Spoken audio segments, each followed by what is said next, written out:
খাবার খাওয়ার বিষয়ে রাসূলুল্লাহ সাল্লাল্লাহু আলাইহি ওয়াসাল্লামের আদর্শ অত্যন্ত আধুনিক ও বিজ্ঞানসম্মত।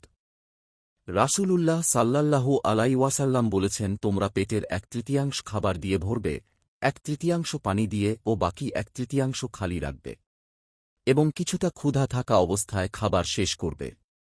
ধীরে সুস্থে চিবিয়ে এবং প্লেট সম্পূর্ণ পরিষ্কার করে বা শেষ করে খাবার খাওয়ার পরামর্শ দিয়েছেন রাসূলুল্লাহ সাল্লাল্লাহু আলাইহি ওয়াসাল্লাম। রাসূলুল্লাহ সাল্লাল্লাহু আলাইহি ওয়াসাল্লাম এর এই সুন্নাহ আধুনিক ও বিজ্ঞানসম্মত। 1/3 এই মতে পাচক রস হয়ে খাবারের সাথে মিশতে পারে, কোষ্ঠকাঠিন্য ও অ্যাসিডিটি দূর হয় এবং খাবার পর অতিরিক্ত চাপ বোঝা অনুভব হয় না।